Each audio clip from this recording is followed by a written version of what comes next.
Assalamualaikum warahmatullahi wabarakatuh. Waalaikumsalam warahmatullahi wabarakatuh. Bismillah, alhamdulillah, wassalatu wassalamu ala rasulillah wa ala alihi wa sahbihi wa mawala wa la hawla wa la quwata illa billah amma ba'du. Para ikhwan yang berbahagia, alhamdulillah pada hari ini kita bisa berkumpul kembali di tempat Padepokan Cipta Rasa. Pada kesempatan kali ini saya tidak menyampaikan apa-apa, hanya menjawab beberapa pertanyaan. Barangkali ada pertanyaan, maka siapa yang nanya itu barangkali Ustadz, itu siapa besok? Katanya Budi mau nanya. Sok Abudi nanya naon sok ah.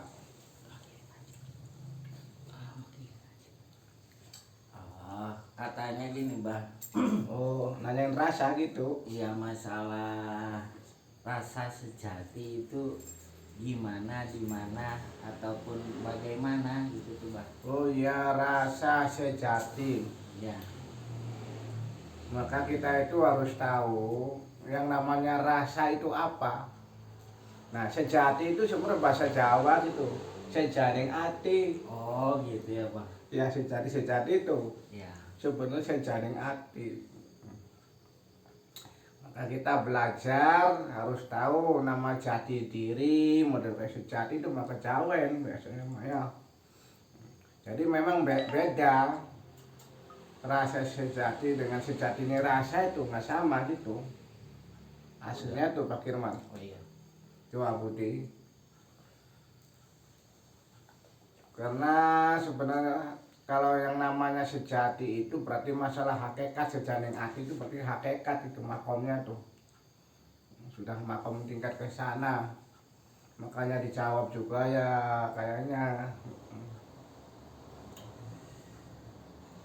Yang jelas yang namanya hakikat diri kita itu, itulah yang disebut namanya hidup itu tempatnya itu di rasa itu. Rasa sejati yang rasa itu. Lamunan bahasa itu namanya sirul asro, rasa yang rasa gitu. Itu menurut saya yang nggak ngerti nih, nggak paham, nggak tahu ini. Itu yang namanya rasa sejati itu. Karena tidak mungkin ada hidup kalau tidak ada rasa. Tempatnya hidup itu ya dirasa itu. Nah, roh itu hidup. Nah, tempatnya roh itu ya di rasa. Kalau tidak ada rasa berarti rohnya ya keluar gitu. Jadi manusia ini di dalam kandungan itu sudah ada rasa sebenarnya itu. Itu namanya rasa sejati itu awal gitu di situ. Kemudian dimasukkan roh, tapi di situ udah ada rasa, ada roh, namanya roh hewan, roh nabat, namanya gitu. Nah, terus dimasukkan setelah wujud manusia sempurna itu dalam kandungan itu namanya roh kemanusiaan gitu. Roh manusia, ada roh hewan, ada roh tumbuhan, bisa bertumbuh sih buktinya kan gitu Pak Firman gitu. Makanya kalau manusia mah dalam dirinya itu bermacam-macam rasa sejati sebenarnya itu. Rasanya hewan punya rasa tetap. Tumbuhan juga masih punya rasa. Coba masih ada darah gitu Pak Firman. Kalau tidak ada darah, tidak ada syaraf yang mengantarnya, nggak punya rasa gitu. Makanya syaraf itu timbulnya rasa itu ya syaraf itu. Nah, darah ini yang mengantarkan itu, hubungannya itu dengan syaraf kalau rasa itu. Makanya belajar mengenal rasa diri atau sejati diri gitu. Maka belajar mengenal diri, belajar mengenal hidup. Hidup itu tempatnya ya di rasa itu. Makanya rasa rumasa sejati ning urip kejawakan gitu, kita harus rasa rumasa. Maka ada istilah namanya ngaji rasa, dikaji. Kita ini kalau dicubit itu sakit, begitu dirasa, oh ya jangan nyubit orang kan gitu. Contohnya itu namanya ngaji rasa. Kalau kita ditako sakit, jangan. Nah, kalau orang itu kan pengajian anak kecil pada kayak gitu, bagaimana cuma susah Ya. gitu. Kalau kita dibenci, harusnya sayang ke yang membenci. Itu namanya rasa tuh kayak gitu. Namanya juga ngaji rasa. Makanya pada intinya kita belajar sadar, sering baca kalimat Abdul dzikir la ilaha illallah, Abdul doa alhamdulillah. Intinya sih supaya kita bisa sadar, bisa merasakan sehingga kita mengenal hakikat rasa diri itu. Nah, mungkin kalau orang yang nggak paham masalah gini mah ya yang penting sadar, terus banyak baca la ilaha illallah dengan disadari. Terus dalam hatinya juga sebut ismudat, sudah hatinya ingat terus dilatih kalau bisa mah bisa bertahan napas itu. Sebab manusia itu kuncinya di napas. Ada namanya istilah napas, nofus, tanapas, ada anpas. Itu belajar rasa sejati kayak gitu. Tahan napas. Nah, yang namanya kalau keluar napas berarti jadi manusia. Kalau tahan napas berarti pada waktu itu berarti kita bukan manusia, bahasa itunya tuh lagi manunggal, manunggalin napas, manunggalin rasa kayak gitu. Makanya kenapa dikir itu tahan napas. Tuh. Yang namanya manusia keluar masuk napas itu ada manfaatnya. Nah, itulah di dalam diri kita ini rasa sejati itu punya akar, punya induknya itu ya pertama kali itu punya rasa itu. Permulaan awal rasa itu rasa pertama dari bapak, terus dari ibu ngahiji. Maka di situ namanya rasa sejati di situ bagaimana. Itu kata saya gitu ya. Bukan kata siapa-siapa itu masih karep dewek jawaban itu. Nah, rasa sejati gitu. Jadi si satu berarti sudah hidup manusia dari situ tuh sebenarnya aslinya. Nama rasa sejati ini nggak bakal mati, tetap hidup. Roh di situ namanya roh hidupi, di situ sampai kapanpun. Maka segala sesuatu itu tempatnya itu dirasa itu. Makanya di hati kita yang dikir terus supaya rasanya dalam. Dengan kita dikir dalam hati akan memahami asma-asma dat, namanya itu asma dat. Siapa sih dat? Ya itu yang maha kuasa, kalau diucapkan namanya Allah gitu bagaimana. Lebih dalam lagi nanti sebelah kiri ada istilah mana lati paruh halusnya roh. Tadi yang namanya titik itu berarti pusat gitu bagaimana. Lati paruh berarti halusnya roh. Lamunan halusnya roh itu bukan akar sih sebenarnya, namanya ujungnya tuh halusnya di situ. Nah, seperti kolbun di sini datakan dan cadung nah, itu namanya kolbun. Tapi namanya latifah mah nggak ada getaran, aslinya berarti gitu dalam hati nih. Maka ada sedikit ismudah kalau mengucapkan lafaz Allah, Allah, Allah, ya nggak masalah diucapkan itu. Yang penting dikir kopi jangan diucapkan. Ya gimana kita bisa mengucapkan dikir kopi? Yang namanya dikir kopi itu metodenya gimana? Pejamkan matanya, lidahnya ditekuk, gimana bisa mengucapkan? Bibirnya apa tertutup? Kan nggak bisa diucapkan dikir kopi itu. Kalau lidahnya bergerak namanya bukan dikir kopi. Makanya kalau diucapkan ya batal. Bukan berarti kalau baca lafaz Allah itu dosa, bukan gitu. Salah paham kadang sampai sekarang juga salah paham kebanyakan orang itu. Ya baca Allahu Akbar kan gitu, ada lafaz Allahnya. Ya kalau baca Allah nggak boleh, emang gimana baca takbiratul ihramnya kan gitu. Terus dalam hati dikir nanti kita bisa memahami. Kita ibarat masuk di dalam hati yang paling dalam menyelami, namanya istilahnya itu kita akan menemui nama ajaib, keajaiban hati di situ. Makanya yang namanya istilahnya itu walaupun kita gurunya cuma satu, kalau diamalkan insya Allah di dalam hati itu ibarat lautan tanpa tepi, tanpa batas gitu. Kalau kita menyelami bakal menemukan sesuatu di situ. Terus ismudat di situ sebut. Terus bagian roh kita ini dikir juga, nanti ada istilah roh.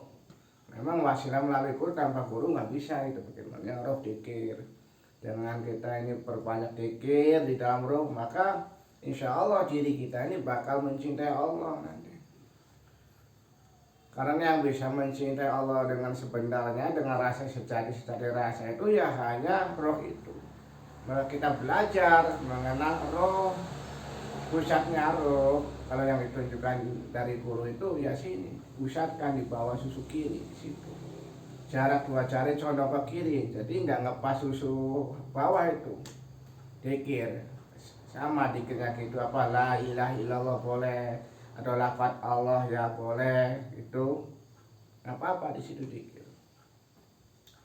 Nah, nanti kita menyelami di situ dapat apa? Kalau kita belum pernah menyelam ya gimana dapat pengalaman kan gitu, harus menyelam dulu. Menyelam masuk situ, pusatkan tuh. Atau kalau yang sudah biasa menyelam berbarengan tujuh latifah ini masuk semua. Nah, yang namanya diri kita itu sebenarnya nggak satu. Makanya bisa masuk kemana-mana tuh, ada bagian masing-masing itu. Yang baru meningkat lagi lebih halus daripada roh namanya sir. Nah, yang sir di sini namanya rasa, bukan rasa, beda ya. Yang namanya rasa dengan rasa itu nggak sama. Kalau kita makan gula rasa manis itu namanya rasa. Kalau rasa mah berarti rahasia di situ. Tempatnya itu di atas susu kiri, jarak 2 jari condong ke kiri itu. Maka itu baca la ilaha illallah atau lafaz Allah, Allah, Allah. Itu di latifus syiri. Makanya kita mah nggak usah ilmu istilah pengetahuan begini mah nggak usah banyak guru, satu guru yang penting diamalkan. Yang penting ada yang nuntun. Kalau nggak ada yang nuntun mah ya nggak bakal bisa. Biarpun gurunya banyak, istilahnya kita PA beberapa guru ceritanya gitu Pak Firman dengan ilmu yang beda, ngamalkannya enggak, ya sama aja jalan di tempat nggak bakal lingkar. Gitu. Walaupun gurunya cuma satu, tapi diamalkan dikirnya. Terus ada yang nuntun juga. Kalau nggak ada yang nuntun nggak bakal ngerti, apapun harus ada guru. Mau jadi pengamen juga harus ada gurunya, susah nggak ada gurunya itu. Ada sih Pak Firman yang jadi pengamen nggak pakai guru, jadi bunyikan gitar nggak bisa pakai ecek-ecek batu. Ya lagunya gitu Pak, itu nggak ganti-ganti itu. Bukan lautan tapi kolam sih nggak lanjutan tuh gitu terus bertahun-tahun pas sama ecek-ecek tuh. Beda yang ada gurunya gitar, saya belajar gitar. Tanpa ada guru mau bisa, walaupun melihat YouTube, melihat buku, nggak bakal bisa, harus ada guru gitu. Segala sesuatu itu harus ada guru. Begitu juga kita mau dekat dengan Allah itu ya harus ada gurunya. Biarpun kita ahli tapa, ahli puasa, rajin tahajud tanpa guru, nggak bakal bisa. Bisa juga kata sendiri nanti, gitu. Makanya perlunya guru diantar terus. Sampai rasa kita nanti menemukan apa, nah gitu kemampuan rasa itu latih parusyiri harusnya rasa itu bapak saya bisa tawa juga Gusti Allah itu dengan ainul basirah itu dengan syir itu. Makanya benar, tapi nggak bisa cerita ke yang lain, orang lain nanti nggak paham, misalkan bisa ngelihat Allah kan gitu. Yang namanya ngelihat Allah itu siapapun secara lahirnya nggak bakal bisa. Karena Allah kan laisa kamitslihi syai'un, maka ada alat yang namanya sir gitu. Lebih halus lagi, halusnya dat, ini dat yang samar. Ada lagi yang namanya halusnya dat yang lebih samar tengah dada, itu ada pelajarannya. Tinggal ngamalkannya, bacaannya sama, bacaan la ilaha illallah atau bacaan Allah atau dengan hu atau dengan kesadaran terus, tapi tujuannya ke situ, Allah laisa kamitslihi syai'un kan gitu. Maka bacaan situ semua amalan asmaul husna itu diringkas di lafaz Allah sebenarnya Pak Firman. Lafaz Allah, Allahnya diringkas lagi, hu-nya diringkas lagi tanpa ucapan, tanpa sadar, kesadaran manunggal dengan diri kita begitu. Terus nanti pikiran kita juga diisi lagi sadar ke Allah. Terus ubun-ubun terus semuanya ini seluruh badan akan mengucapkan sadar bersama Allah nanti ke situ. Baca Allah, Allah ada hu, silakan bebas, gampangnya apa yang penting sadar. Yang namanya lisan masih sebagai pembantu gitu. Kalau nggak ada ucapan penuntun apa-apa, kadang-kadang sering lupa. Maka baru dengan la ilaha illallah, la ilaha illallah. Sebab la ilaha illallah itu kata Nabi, Abdul zikri la ilaha illallah. Utama-utama zikir, ingat atau utama-utama sadar itu tiada lain yang diingat itu Allah, maksudnya gitu. Ingat ke apa saja gitu ya. Dengan ingat ke Allah, berarti Allah mah lebih utama daripada ingat ke selain Allah, kan gitu. Nah, maksudnya gitu, itu makanya disebut yang namanya la ilaha illallah itu kunci rahmat, kunci kebahagiaan, kunci keberkahan, bahkan kunci surga. La ilaha illallah itu ya tentu baik ada pintunya yang namanya kunci itu. Pintunya apa? Yaitu alhamdulillah. Alhamdulillah itu puji syukur, maksudnya ucapan syukur ke Allah, kan gitu. Jadi kalau kita ingin bahagia hidupnya itu supaya bertambah rahmatnya, berkahnya, ya harus bersyukur. Mensyukur yang sudah ada, jadi apa harus bersyukur. Jadi manusia itu tidak bakal menemukan senang dan bahagia tanpa bersyukur, juga tanpa sadar. Jadi harus batiniahnya itu harus sadar, terus dibarengi syukur. Itu nggak bisa-bisa itu antara kunci dan pintu itu kalau kita ingin menempuh jalan itu spiritual itu. Makanya sewaktu kita menjalankan dzikir atau menjalani sadar atau menunggal bersama dat bahasa ini sejati ini ngerasa, jangan lupa yang namanya istilahnya itu mengharapkan anugerah dat Allah yang maha suci, kan gitu, dari 6 penjuru depan, belakang, kanan, kiri. Itu ini yang sering dilupakan bagi orang-orang menempuh kesadaran itu. Dikir-dikir baik kadang-kadang, tapi tidak ada mengharap ibarat wadah gitu atau doa. Bisa jadi walaupun yang namanya mengharap itu, walaupun kita tidak minta itu berarti minta, namanya mengharap ke Allah itu sama aja. Caranya gimana? Ungkapkan rasa syukur dalam hati kita, rasa senang, rasa bahagia, terima kasih kepada Allah, kan gitu. Sampai sadar, merasakan rahmat Allah, barokah Allah, hidayah Allah yang menuju ke dalam batin kita, latif ini terus yang tak terhingga. Rahmat Allah kalau dihitung nggak bakal kehitung itu. Dirasakan apakah bentuknya berupa nur atau berupa rasa ataupun apa baik itu. Namanya rahmat Allah itu.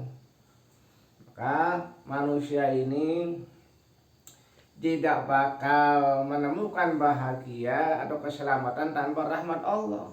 Maka selayaknya yang namanya orang belajar sadar, belajar mengenal diri itu pengharapan itu sambil bersyukur, sambil sadar, mengharapkan, harus dijaga, jangan sampai lupa kesadaran itu, harus jaga terus dimanapun berada itu.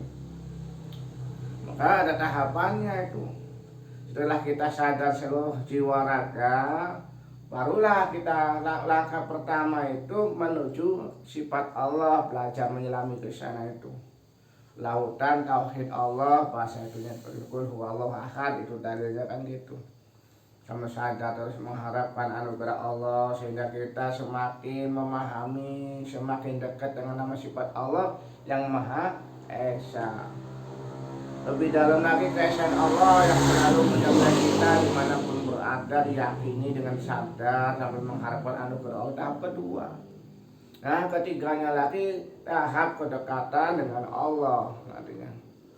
Itu juga ada caranya, yaitu disadar dan ingin itu sambil mengharapkan, tinggal diamalkan gitu nantinya itu. Caranya begitu. Tetap yang diamalkan ismudat itu dzikir. Lebih tinggi lagi sudah Allah itu dekatnya tanpa jarak, bahkan lebih dekat dengan tanpa jarak itu ya. Allah itu lebih dekat, sadari, yakin Allah maha dekat dalam hatinya tuh, sadari tanpa diucapkan sadar Allah.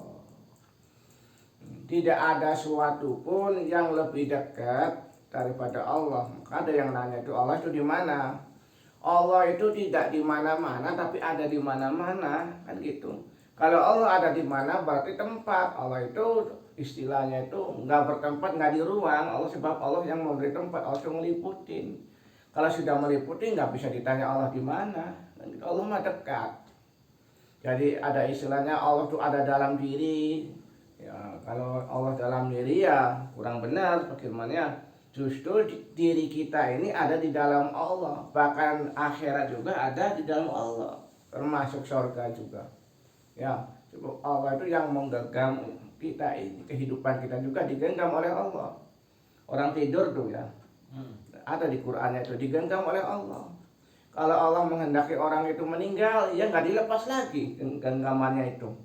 Jadi kalau secara Al-Quran mah orang meninggal tuh kena digenggam. Jadi mau itu ya nggak dilepas lagi jadi meninggal gitu. Firman bahasa digenggam oleh Allah.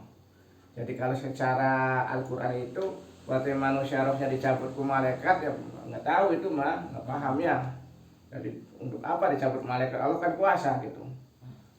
Kalau Allah menghendaki digenggam rohnya ke Gusti Allah, akhirnya nggak bisa bangun ya meninggal gitu. Jadi itu yang namanya masalah rasa, saya nggak bisa panjang, harus ini bertahap ini kalau nerangkan kayak gini terus bertahap.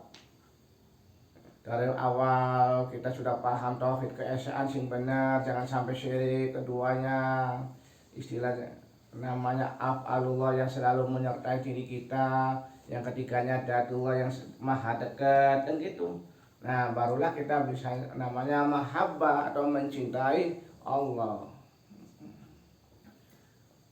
Kalau kita sudah yakin maka tiada lain yang paling dicintai hanya Allah yang dekat. Kalau cinta jauh maka ya gitu, Allah mah dekat. Ya. Allah dekat dengan diri kita. Gitu. Harus yakin bahwa Allah itu dekat. Tapi kita ini sebenarnya nggak dekat dengan Allah gitu. Allah mah dekat, tapi kitanya nggak dekat, nggak bisa deketin Allah tuh. Kalau Allah nggak deketin tuh ya kan.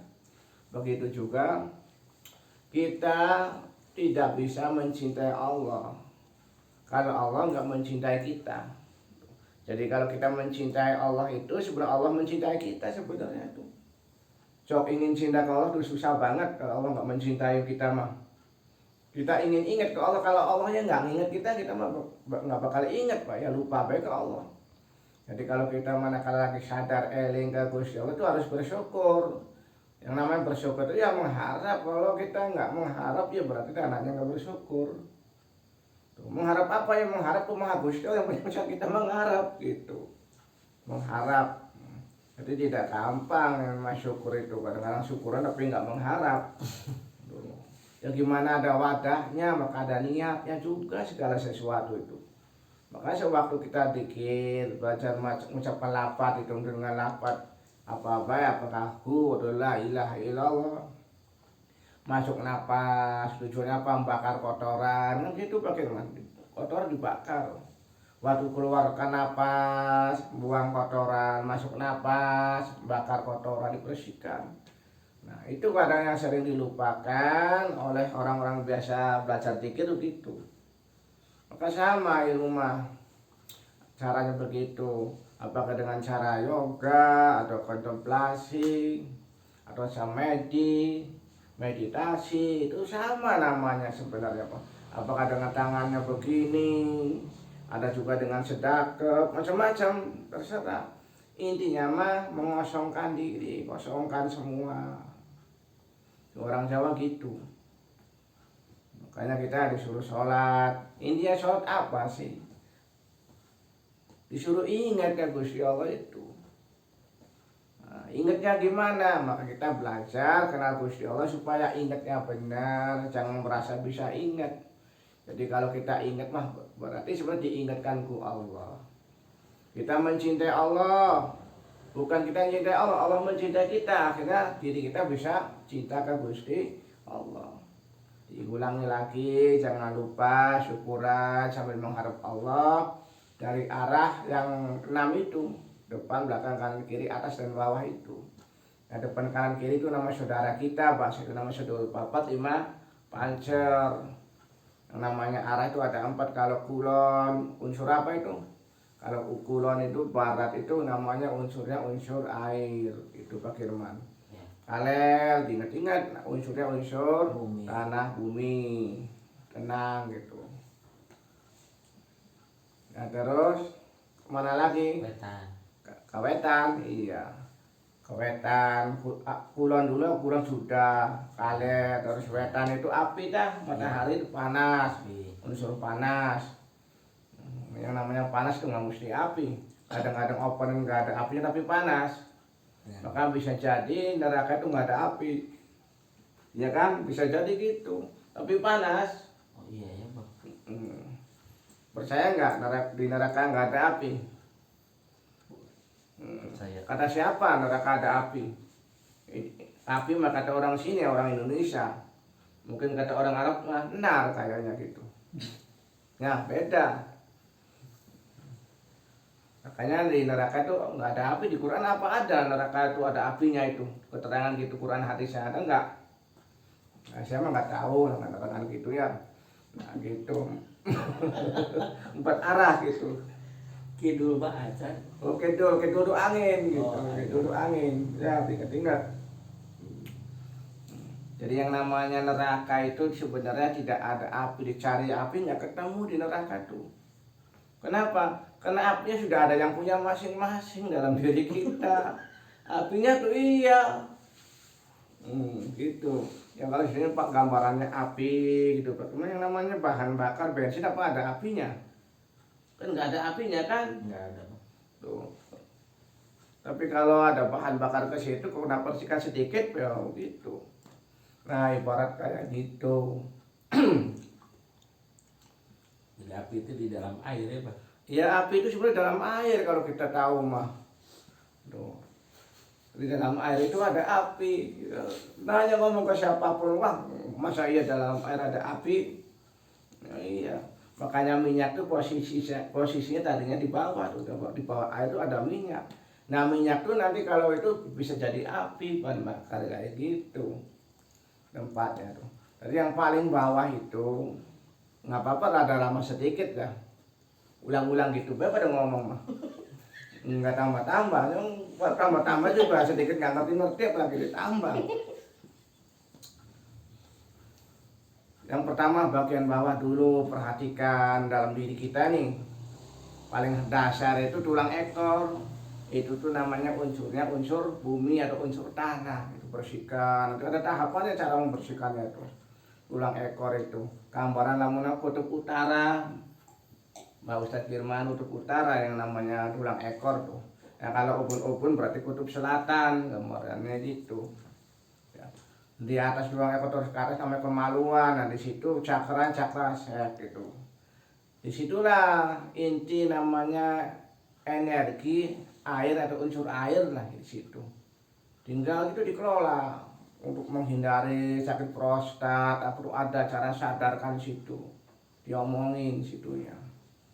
Karena tidak ada yang bisa ngomongin diri kita kalau bukan diri kita sendiri yang sadar gitu. Walaupun diomongin sama kiai siapapun, walaupun gubernurnya sampai besar juga, kalau kitanya belum sadar nggak bakal susah, nggak bakal bisa, bukan nggak bakal susah ya saya ngomong. Gitu. Terus ini bagian perut nih unsurnya unsur apa? Unsur api, diulang lagi gitu. Bagian dada unsurnya unsur apa? Angin. Bagian tenggorokan energi suara, itu energi semua manusia itu kumpulan energi itu. Kening, energi cahaya, ubun-ubun ini alam semesta hubungannya itu. Di atas alam semesta itu ada nama tali spiritual menghubungkan itu.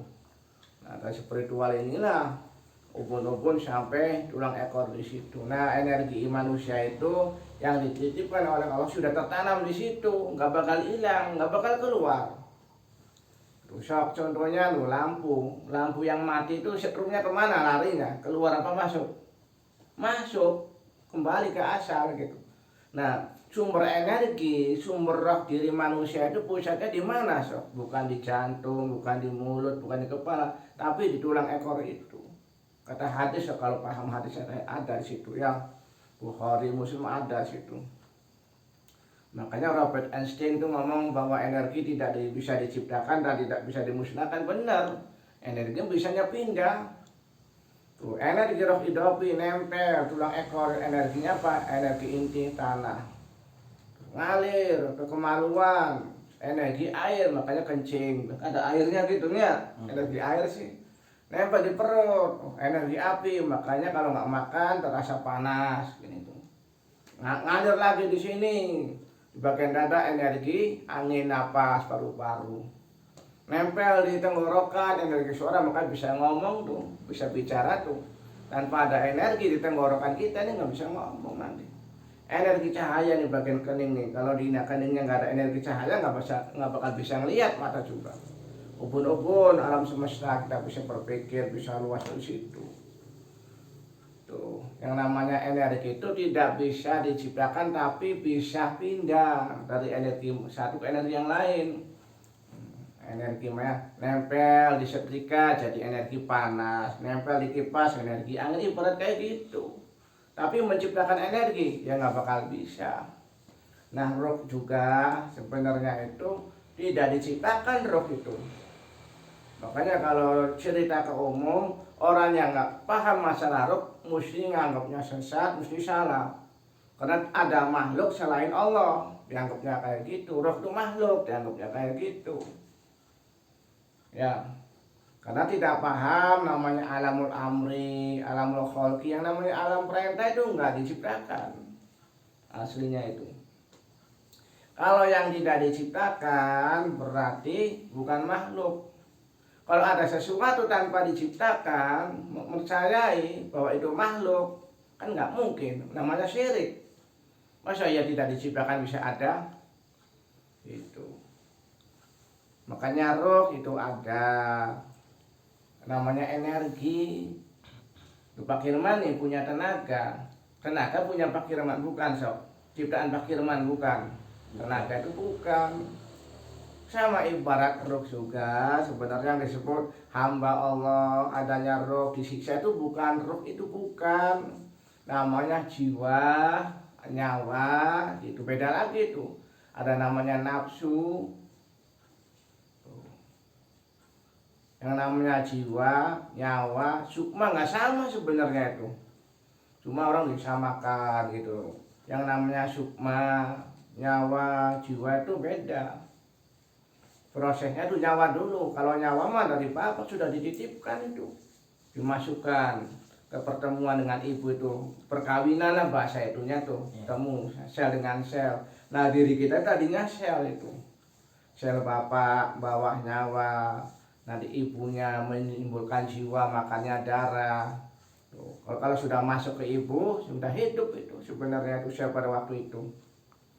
Ya dalilnya mana apanya, memang begitu. Di Quran juga ada gitu sebenarnya. Nggak usah pakai tafsir juga ada, sudah jelas itu. Ya. Mimba ini sulbi wataroib tuh dititipkan dari bapak yang namanya nyawa itu. Maka timbul nanti ada namanya istilahnya tuh sukma. Maka wanafaktu fihi min ruhi, kata Gusti Allah, maka tiupkan fihi. Nah, fihi itu ya diri kita itu. Min ruhi, dari rohku tiupkan. Berarti bukan makhluk ditiupkan prosesnya itu. Ya kalau ditiupkan ya bukan tiup kayak dibayangkan kayak gini, memangnya Gusti Allah punya mulut gitu. Salah tangkap lagi, masukkan. Ya kayak saya aja transfer tuh, caranya kayak gimana, masa ditiupkan dan dimasuk tuh. Ya kan, zaman sekarang kan nggak pakai ATM, langsung pakai HP tuh. Kalau saya nih transfer Pak Firman 200 perak tuh bisa pencet-pencet gitu. Tapi kan nggak langsung masuk ke situ. Nah ibarat kayak gitu. Zaman sudah maju. Kadang-kadang bayangkan tiup, tiup memangnya angin. Nah, itu bahasa wanafaktu fihi min ruh itu. Itu masalah beda dimensi lah gampang itunya kalau dibayangkan. Masa Gusti Allah punya mulut? Ya. Itu namanya roh. Jadi pertanyaan itu masalah rasa sejati. Setelah rasa itu kayak gitu. Rasa sejati itu bukan rasa tapi rasa. Rasa itu namanya rahasia. Itu diri kita itu begitu hakikatnya tuh. Wanafaktu fihi min ruh. Nah itu rasa sejati yang ditiupkan tuh, bahasa itunya roh-roh tuh. Tuh, roh dengan reh. Kalau masuk namanya roh, kalau keluar namanya reh. Yang ini tuh, angin tuh Pak Firman tuh. Itu bedanya gitu. Kalau bumi mah napasnya ya angin ini yang di bumi ini. Kalau kita namanya napas ini keluar masuk. Itu talinya hidup. Sebenarnya napas itu. Nah, untuk pertanyaan satu itu segitu dulu, itu juga namanya dongeng gitu. Jadi itu mah silakan, percaya juga nggak apa-apa, tidak percaya ya bagusnya percaya gitu ya. Ya kalau nggak percaya mau percaya ke siapa lagi, nanti masa ke ilmu nggak percaya ya semua juga dari Allah ya kan. Tapi tidak dipaksa gitu, silakan. Kalau ada pengetahuan lain silakan percaya kemana apa silakan, nggak apa-apa, nggak mesti harus percaya begitu maksudnya gitu. Tapi orang itu harus ada percaya, ada keyakinan kemana, keyakinan yang penting benar gitu. Berarti Kalau latihannya ini Pak, napas. ya napas, yang ringan. napas aja yang gampang, napas gitu ya, napas aja supaya nggak susah. Ya iya, napas yang banyak sodako. Iya. Ya, Siap. terus sodakonya ke siapa yang bagus? Ke Abah. Teknik marketing. Itu ya. Para ikhwan rahimakumullah, diingat-ingat lagi, kita belajar mengenal diri. Intinya mah kita supaya selamat, akhir umurnya juga selamat. Siapa lagi yang menyelamatkan kalau bukan diri kita sendiri melalui wasilah guru? Guru mah sebagai wasilah. Tapi keselamatan itu adanya di kesadaran. Kalau kita disadarkan, insya Allah selamat. Para ikhwan, sebenarnya nanti semua manusia itu bakal dimasukkan ke surga semua. Tidak ada yang masuk neraka kecuali yang nggak mau masuk surga. Siapa? Ada orang yang tidak mau masuk surga, disuruh percaya ke surga itu ada, nggak percaya ada surga, ya gimana masukkan ke surganya? Ya kan? Dia nggak percaya Pak. Jadi sebenarnya manusia itu di sana, di akhir itu nggak bakal disiksa di hari kebangkitan, itu aslinya tuh. Benar saya ngomong itu. Kenapa yang manusia, masa manusia disiksa? Ya kan? Selagi kita wujudnya masih manusia, yang nama manusia wujudnya mim, hamim, dan Muhammad, kan Nur Muhammad, masa ya disiksa? Kecuali sewaktu kita dibangkitkan, wujudnya bukan manusia. Karena dalam waktu kebangkitan wujud manusia beda-beda, ada yang kerbau, bisa jadi ada sapi, ada tikus gitu. Wujudnya bukan diri kita waktu hidup-hidupnya begini, nanti di sana itu tergantung sifat watak kitanya. Nah itulah kalau kitanya wujudnya bangkitnya bukan manusia, ya otomatis kan bukan dimasukkan ke alam manusia nanti. Bagaimana di sana ada pengadilan. Makanya di alam barzah itu sebenarnya nggak ada pengadilan, mungkin aslinya tuh nggak ada. Bahkan siksa kubur juga sebenarnya nggak ada siksa fisik kubur. Ada di malaikat apa di ganden atau apa gitunya ceritanya. Iya. Itu kata Quran bukan kata saya nggak tahu gitu ya. Di dunia saja yang namanya siksa, orang bersalah disiksa itu harus diadilin dulu. Masa langsung dihukum, yang memang dimasukkan penjara dulu diadili, ya kayak gitu. Iya. Karena di alam barzah itu belum ada pengadilan, masih penanti. Sebab apa? Bagi orang beriman mah masih ada namanya sedekah terus ngalir. Bisa jadi karena sampai kiamat ngalir terus pahalanya, begitu kebangkitan buat amal kebaikannya, akhirnya ya masuk surga, kan gitu nantinya tuh. Jadi pengadilan itu adanya di dunia dan di akhirat, bukan di alam barzah sebenarnya itu. Banyak yang ngomong, wah nanti diadili di sana, disiksa, gitu ya. Yang namanya siksa kubur itu diperlihatkan di sana tuh. Kalau orang kufur yang nggak percaya, perlihatkan apa kan gitu. Al-Hakumut ada di surah Al-Hakumut kayak gitu. Diperlihatkan ainul yakin. Melihat dengan yakin, mereka melihat nanti gitu. Kalau merasakan nanti kalau sudah dibangkitkan baru ada fisik itu disiksa nanti, ya kan? Sudah malam lah, nanti kelamaan gitu banyak. Mudah-mudahan bermanfaat.